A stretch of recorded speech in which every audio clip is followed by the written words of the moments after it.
கோமாவில் இருக்காருன்னு சொல்லி 1,00,000 கேட்ட மருத்துவமனை. ஆனா அடுத்த நிமிஷம் நடந்தத பாருங்க. அதிர்ச்சியில உறைஞ்ச மருத்துவர்கள். மத்திய பிரதேசத்துல தீனதயாள் நகர்ல இருந்து வந்த பண்டி நினாமா சண்டையில காயம் ஏற்பட்டு ரத்லம் பகுதியில உள்ள தனியார் ஆஸ்பத்திரியில சேர்க்கப்பட்டார். முதுகு தண்டுவடம் பாதிக்கப்பட்டு கோமாவுக்கு போயிட்டாருன்னு டாக்டர்கள் சொன்னாங்க. ஐசியூல வைத்து சிகிச்சை கொடுத்தாங்க.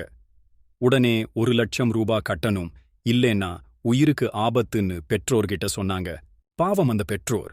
மகனை காப்பாத்தணும்னு கடன் வாங்க ஓடினாங்க. ஆனா அப்போதான் அதிர்ச்சி காத்திருந்துச்சு. எல்லாரும் பணத்துக்கு ஓடிட்டு இருக்கும்போது கொமால இருந்த பண்டி நினாமா சட்டுன்னு எழுந்து சாவகாசமா நடந்து வந்துட்டாரு.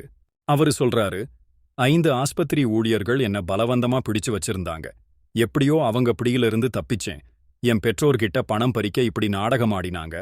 நண்பர்களே, இந்த மாதிரி மோசடி மருத்துவமனைகள் நம்ம நாட்டுல பெருகி வருது. இப்போ போலீஸ் விசாரணை நடந்துட்டு இருக்கு. கேள்வி என்னன்னா, இது மாதிரி மோசடிகளை நாம எப்படி தடுக்கிறது? மருத்துவத்துறையில நம்பிக்கையை மீட்டெடுக்க என்ன வழி? உங்க கருத்துக்களை கமெண்ட்ல பதிவு செய்யுங்க. இந்த விழிப்புணர்வு வீடியோவை ஷேர் பண்ணி மத்தவங்களையும் காப்பாத்துங்க. லைக், சப்ஸ்கிரைப் பண்ண மறக்காதீங்க.